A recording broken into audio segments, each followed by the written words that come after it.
tanda petik. Nah, ini untuk menunjukkan bahwa pola kolokasi ini adalah pola kolokasi yang tidak lazim atau istilahnya mark collocation. Nah, kemudian halaman 11.23 yang perlu diperhatikan di sini adalah, jadi sebelum kita menggunakan sebuah kata ya dalam sebuah teks, kita perlu memperhatikan dampaknya ya, karena dampaknya itu tidak hanya pada pemilihan padanan kata yang kita mau pilih, tapi juga akan mempengaruhi maknanya. Jadi jangan sampai salah. Anda menggunakan satu padanan, setelah Anda gunakan padanan ini ternyata maknanya jadi berubah gitu ya. Nah, sebagai contoh di sini kestabilan politik kembali memburuk bla bla bla bla bla bla gitu kan. Kestabilan politik seharusnya kita pakai political stability gitu ya, political stability. Nah, tapi di target language pada contoh di sini kita terjemahkan bukan political stability, tapi kita terjemahkan political instability. Nah, political instability ini lebih tepat digunakan karena secara konstekstual itu sesuai dengan makna dari teks yang mau disampaikan. Di intinya bahwa jika kita mau menggunakan padanan kata, kita perlu memahami apakah akan merubah makna atau tidak. Gitu.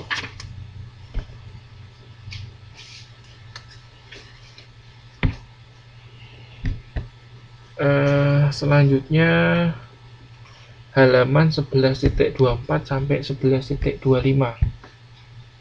11.24 sampai 11.25.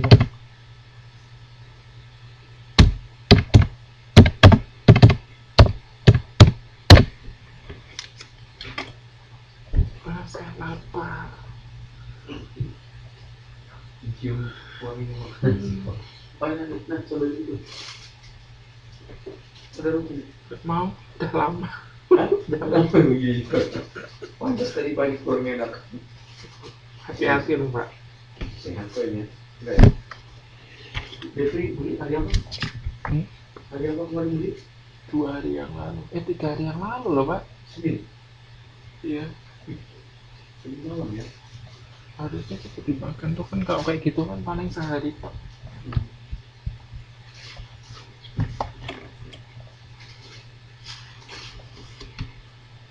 Nice smell, Carlos. What kind of food is that? Tea pie, Pak. No, no tea pie. Something like a small pie Oh. of chicken. You make me feel hungry now.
Oke, jadi untuk penjelasan berikutnya ini masih terkait dengan penyederhanaan kalimat yang jika terlalu panjang ya, perlu disederhanakan. Tujuannya untuk menghilangkan confusingnya, kebingungan. Terus ini ada kata gejolak. Ya, gejolak itu memiliki banyak arti, tergantung pada konteks di mana kata ini muncul. Nah, kalau berbicara tentang ekonomi, ya, gejolak itu bisa diterjemahkan dalam bahasa Inggris yaitu turbulences ya, turbulences. Terus juga masih di pola kolokasi. Nah, tadi misalnya ada gejolak uh, dalam kehidupan non ekonomik gitu ya, kita bisa terjemahkan menjadi non economic turbulence ya, non economic turbulence. Lalu terkait dengan laras bahasa ya, atau register, itu ada beberapa hal yang perlu diperhatikan. Misalnya nilai tukar ya, nilai tukar kita tidak menerjemahkan exchange value gitu ya, tapi kita menggunakan exchange rate. Kemudian ada juga misalnya harga pasar saham ya, kita tidak menerjemahkan share prices, tetapi kita menggunakan market share prices. Nah, tujuannya supaya tidak menghilangkan makna ya, atau loss of meaning. Jadi catatannya itu, kalau terlalu panjang disederhanakan. Terus hati-hati masalah penggunaan laras bahasa, dan juga masih terkait dengan pola kolokasi. Lalu 11.26 sampai 11.27.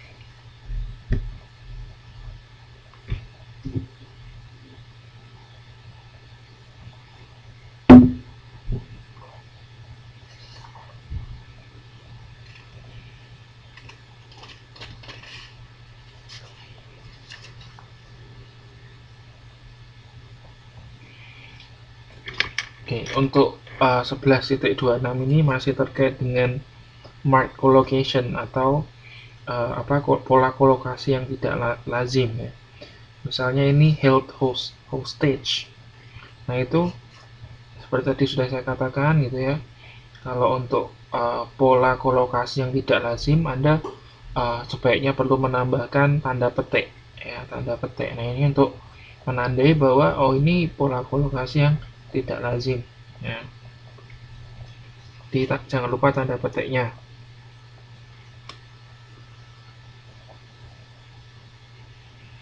Terus ini masih terkait dengan equivalence atau pilihan padanan kata, terutama untuk frasa ya. Misalnya di sini sebagai contoh, pasar uang internasional. Anda terjemahkan international financial market, bukan international money market. Jadi yang paling tepat menggunakan finansial ya, bukan money market.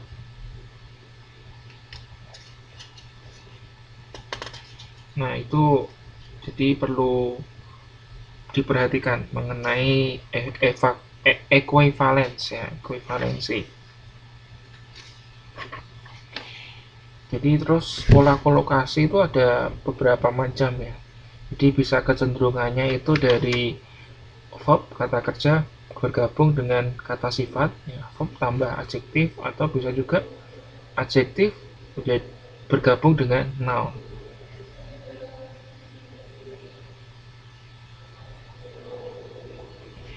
Terus Anda baca di 11.28. 11.28.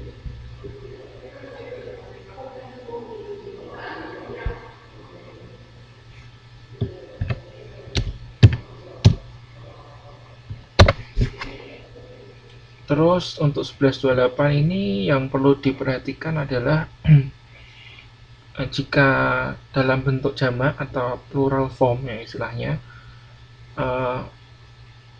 apabila Anda membicarakan sesuatu yang bersifat umum. Jadi untuk hal-hal yang umum Anda menggunakan bentuk jamak Sebagai contoh, returns, premiums. Nah, itu jika Anda mengacu ke hal-hal yang bersifat umum, jangan lupa gunakan uh, bentuk jamak.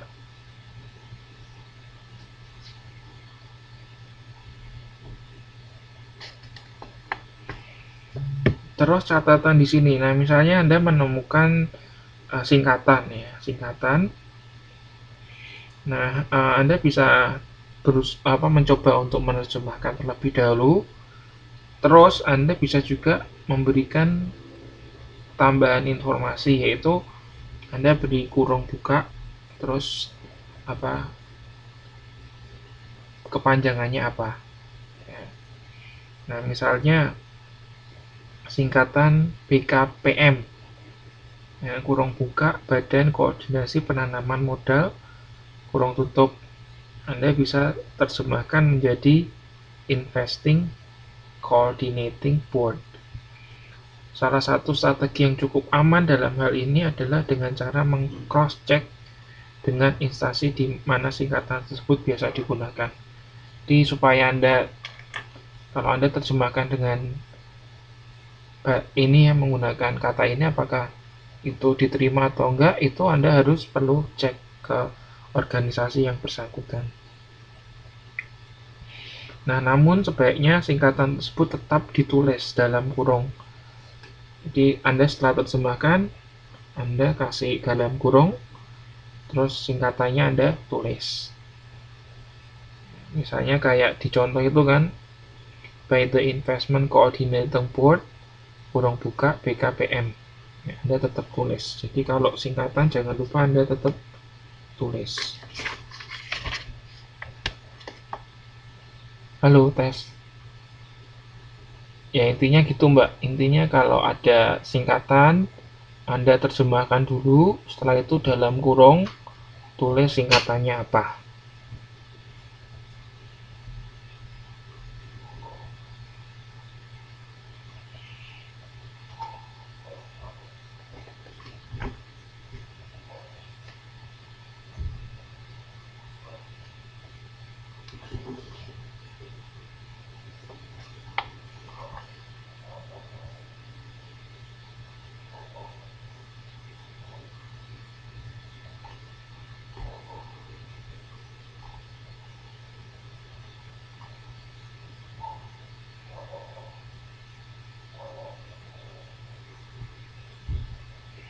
Nah, terus hal lain yang perlu diperhatikan terkait dengan tanda baca. Ya, ada satu tanda baca namanya semikolon. Anda tahu nggak semikolon? Semikolon tuh kayak gini, titik koma. Ada yang tahu nggak fungsinya apa? Titik koma itu. Titik koma itu fungsinya untuk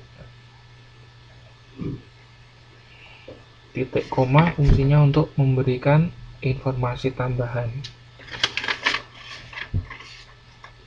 Ini misalnya ya, the government's yang 9 itu, poin yang ke-9, the government's involvement in the war against international terrorism, semicolon, which if not handled government's financial dependence on the if not handled carefully may lead the society to primordial sentiment. Jadi which if not handled bla bla bla bla itu menerangkan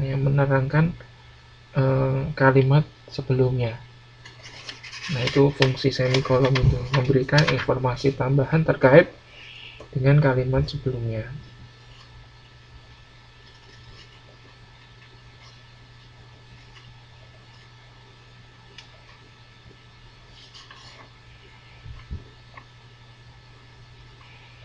Terus saya loncati, kita masuk ke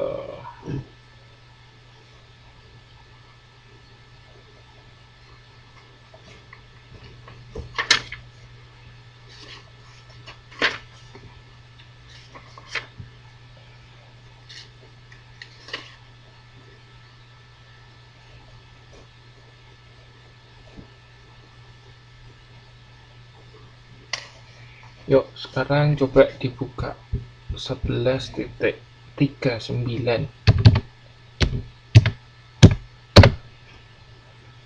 11.39 saya bacakan ini yang penjelasan Mbak. Iya, saya bacakan. Gaya bahasa jurnalis sangat kental dalam teks bahasa sumber di atas. Hal ini terlihat dari penggunaan kata sehari-hari, seperti geser, yang dalam bahasa buku teks bersinonim antara lain dengan kata ganti.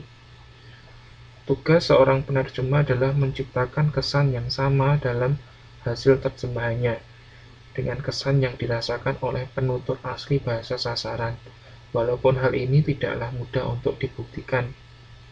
Oke, jadi yang perlu diperhatikan adalah jika suatu bahasa sasaran, teks bahasa sasaran, bahasa sumber itu menggunakan gaya tertentu gitu ya, Anda harus bisa menyesuaikan. Nah, dalam hal ini, dalam contoh ini ya, gaya bahasa jurnalis itu sangat kental ya, sangat kental digunakan dalam teks ini. Nah, tugas kita adalah sebagai penerjemah kita harus bisa menciptakan kesan yang sama dalam bahasa dalam hasil terjemahan kita. Jadi kita harus bisa gayanya menggunakan bahasa jurnalis.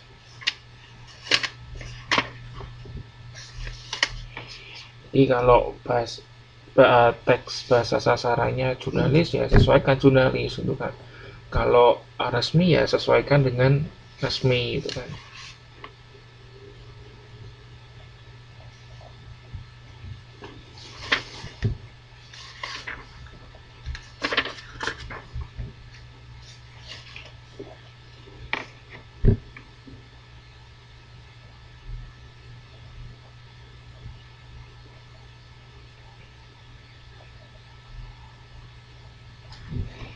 Lalu 11.48. Nah, 11.48 itu masih terkait dengan yang sebelumnya kita bahas mengenai konjungsi ya. Mengenai konjungsi atau kata penghubung. Atau kita bisa menggunakan istilahnya cohesive devices. Nah, ada banyak contoh ya untuk kata penghubung ini yang bisa kita gunakan. Bisa menggunakan therefore, as a result, accordingly, however, nonetheless, nevertheless, while. Nah, itu untuk yang terakhir yang saya sebutkan itu untuk menyatakan hubungan pertentangan. However, itu kan akan tetapi. Nonetheless, nevertheless, while, sedangkan bla bla bla bla gitu kan. Itu pertentangan. Kalau menyatakan hubungan sebab akibat kita bisa gunakan therefore, bisa menggunakan as a result ya, sebagai hasilnya, atau accordingly. Nah, itu adalah hubungan sebab akibat. Nah, tujuannya apa sih kita memberikan kata penghubung ini atau cohesive devices? Nah, tujuannya supaya terjemahan kita itu lebih enak dibaca gitu kan, lebih enak dibaca, dan juga kita bisa menghasilkan versi terjemahan yang berbeda, jadi lebih enak dibaca supaya lebih kesannya berbeda gitu ya.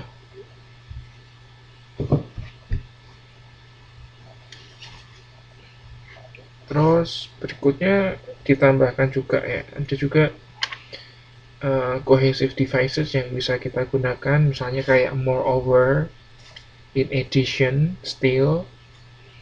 Dulu saya punya teman satu kelas, dia sukanya kalau ngomong gitu ya, dia selalu kasih moreover gitu. Jadi moreover itu adalah Anda menambahkan informasi tambahan. Moreover atau in addition, additionally, still. Nah, itu bisa Anda pakai untuk menambahkan kata penghubung ya, atau istilahnya cohesive devices.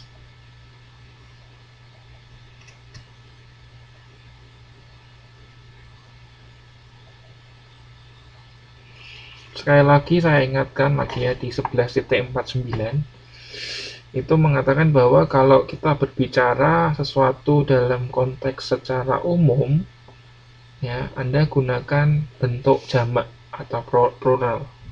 Sebagai contoh di sini investment activities.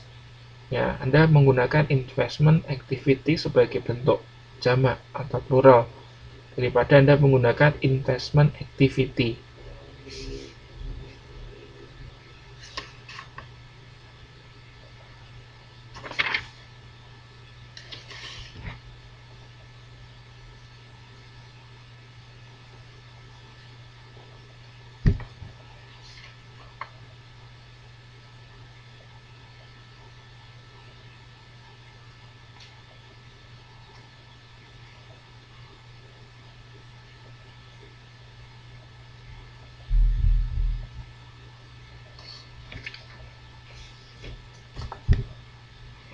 Terus kita lanjutkan di halaman 11.51.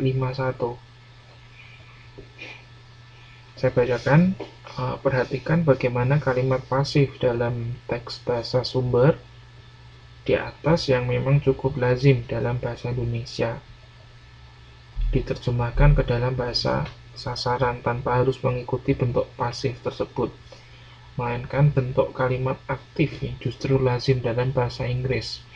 Jadi nanti kalau Anda menjumpai teks bahasa sumber, misalnya menggunakan bahasa pasif ya, atau passive voice, Anda jangan sungkan atau jangan ragu untuk ganti dalam bentuk aktif jika memang hal tersebut lazim ya, lazim digunakan dalam bahasa sasaran.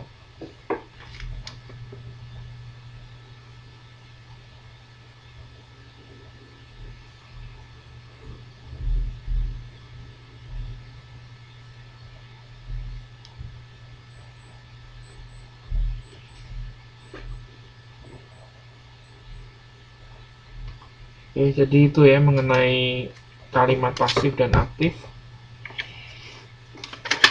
Jadi tidak ada salahnya ketika Anda harus mengubah pola kalimatnya dari aktif menjadi pasif atau sebaliknya ya, pasif menjadi aktif.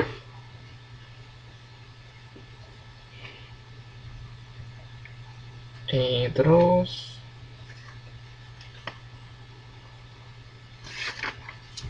nah, kita masuk ke modul 12. Masih temanya tentang ekonomi dan perdagangan. Masih tentang ekonomi dan perdagangan. Silakan Anda buka modul halaman 12.7, Mbak ya, 12.7. 12.7.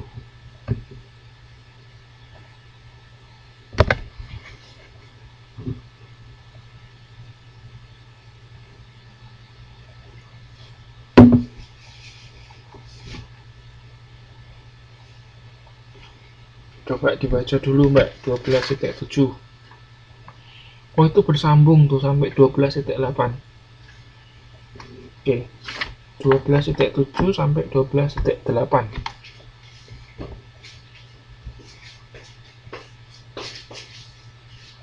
Saya punya ini Pak, pal.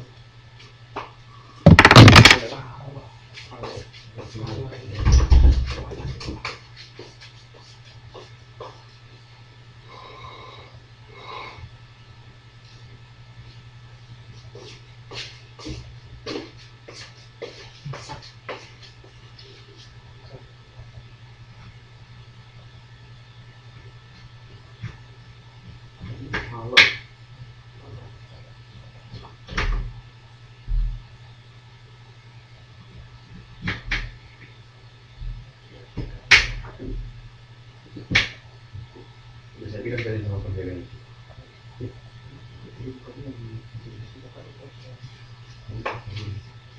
Tadi pagi. Berapa ya? Bawa kan distribusinya semua dari oke oke. Distribusinya kan ya.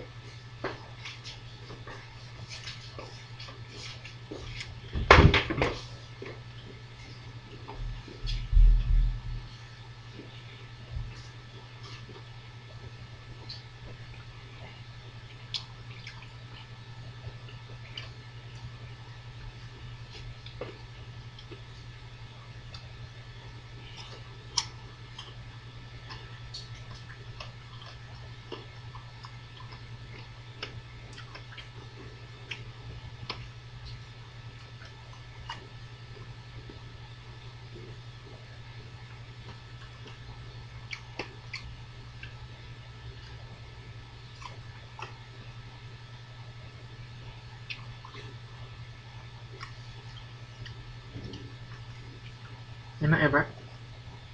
Manis.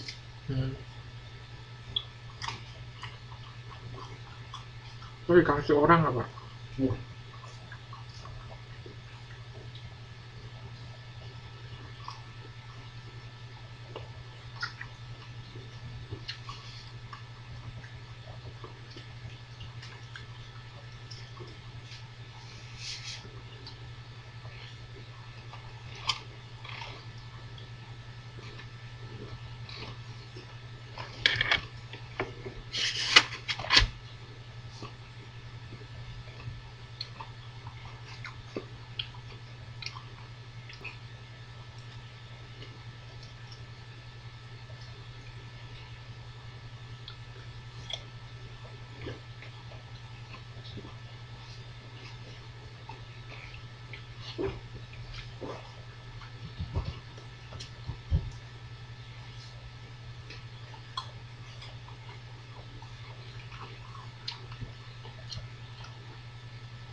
Oke, jadi ini masih terkait dengan singkatan ya.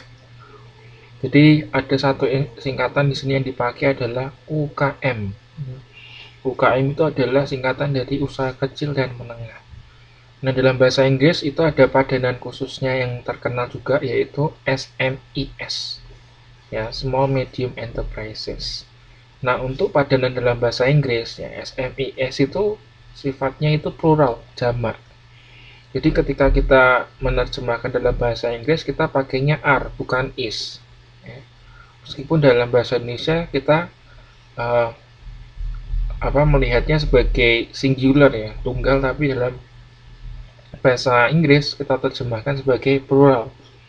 Jadi kita pakainya are. Hal lain adalah yang poin kedua. Jadi perubahan bentuk ya dari satu bentuk menjadi frasa atau itu dari satu bentuk kata menjadi frasa itu tidak hanya dalam bahasa sasaran menjadi bahasa sumber dari bahasa sumber ke bahasa sasaran. Sebaliknya juga bisa jadi dari bahasa sumbernya itu bentuknya itu frasa, kemudian dalam bahasa